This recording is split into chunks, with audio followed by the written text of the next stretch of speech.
Nationalism had dried the land. Imperialism had filled it with rivalry. Militarism had stacked it with weapons everywhere, and alliances had locked every nation into place. Europe did not need a war plan. Europe only needed one matchstick. Now, the Balkans. To truly understand the Sarajevo crisis, we must first understand the Balkan regions. The Balkans were not just another part of Europe, they were called the powder key of Europe. Why? Because this region had many ethnic groups, many languages, many religions, and a long history of foreign rule. For centuries, the Balkans were controlled by large empires. The Ottoman Empire, later Austria Hungary. But the people living there, especially the Slavs, wanted independence, their own nation, their own identity, their own future. Among these nations, Serbia became the center of Slavic nationalism. Serbia believed all Slavic people must unite under one flag. This idea was called Pan Slavism. Austria Hungary feared this idea more than anything else. Why? Because Austria Hungary itself was a multinational empire. If one group demanded independence, others would follow. So for Austria Hungary, Serbia was not just a neighbor. Serbia was a threat to its survival. So Bosnia and the humiliation factor. Bosnia and the humiliation factor. Now let's talk about the Bosnia and Herzegovina. I think that's what it's pronounced as. Bosnia was officially ruled by Austria Hungary, but the people living in Bosnia were mostly Slavs, and emotionally they felt connected to Serbia. In 1908, Austria Hungary formally annexed Bosnia. That angered Serbia deeply. Serbia felt our people are being ruled by a foreign empire. This humiliation did not disappear, it only became stronger with time. Now, it was another, like, it was a crucial moment that the, the crucial moment was the visit of Archduke of Franz Ferdinand. Well, on 28 June 1914, Archduke Ferdinand, to the heir of the throne of Austria-Hungary, decided to visit Sarajevo, the capital of Bosnia. This date was not ordinary. 28 June was a sacred day for the Serbians, a day connected to their national pride and past sacrifices. So this visit felt like an insult, a display of power, and a political provocation. To Serbian nationalists, this was Austria saying, "We own this land and you can do nothing about it." Several young nationalists decided, if we want freedom, we must act. The assassination. This is going to be step by step. A group of conspirators waited along the streets of Sarajevo. They were armed, they were nervous, they were determined. Earlier attempts failed. The Archduke's car escaped the danger zone once, but fate had other plans. Later that day, due to a wrong turn taken by the driver, the car slowly turned down near a cafe. At that exact moment, Gavrio Garvio Princip was standing nearby. He stepped forward, he raised his pistols, then fired two shots. One bullet killed Archduke Franz Ferdinand and the other killed his wife Sophie. Within seconds, history changed.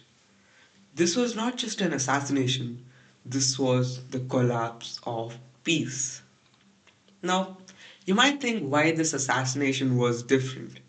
Assassination attempts had happened before in history, but this one was different because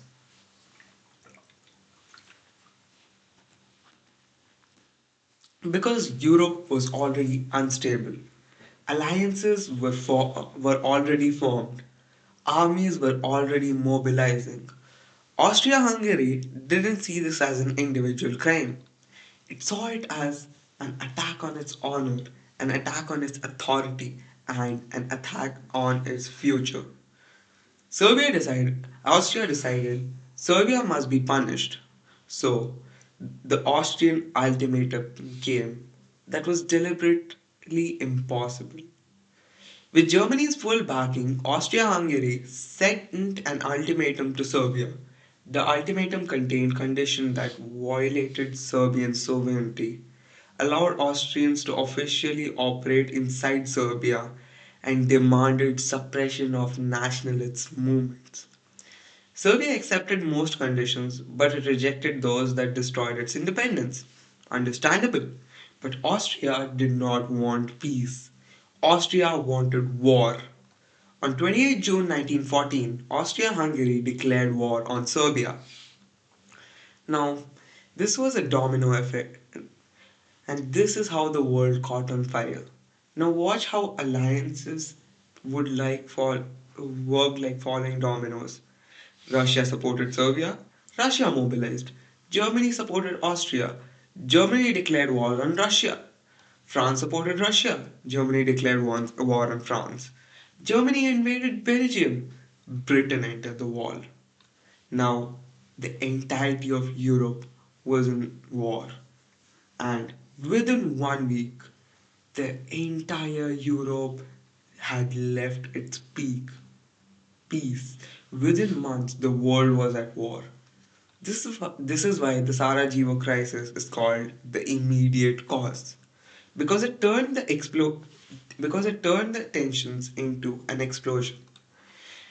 Now, what were the results of the First World War? It was result one: unimaginable human suffering. The the First World War introduced the world to industrial scale death. Machine guns, poison gas, tanks, heavy artillery. Soldiers did not fight, they survived. Millions lived in trenches filled with mud, diseases, rats, fear. Over 10 million soldiers died. Entire villages lost their young men. An entire generation was destroyed. This war shattered the romantic idea of war forever.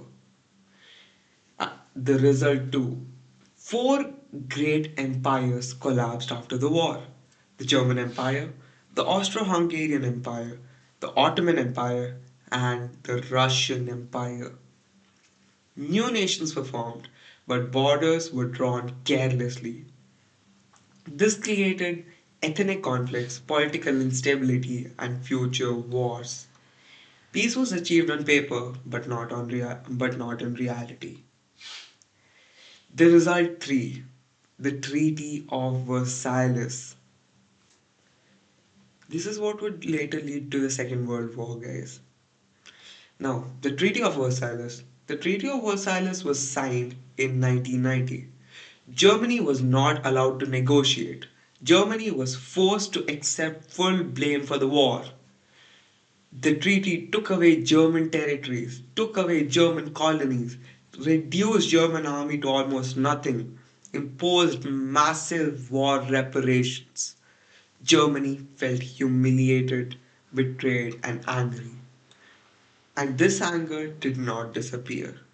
It waited, and it later exploded as the Second World War. Now, result 4 was the League of Nations: hope and failure. Now, you see, the League of Nations was created in 1920. Its aim was simple: never again. Its objectives introduced preventing war, promoting peace, encouraging disarmament, and protecting small nations. But the League had no army. Powerful nations ignored it. The USA never joined. The League failed. But it taught the world what not to do. And from its failure, the United Nations were born. Now, the First World War proves one truth: when pride replaces wisdom, when pride replaces humanity, and when weapons replace dialogue, the world burns. And history, it remembers. Now, that's it for today, guys. I'm going to catch up to you on the Second World War and the continuation on how everything went down. For any doubts, just reach out to the comment section. Thank you.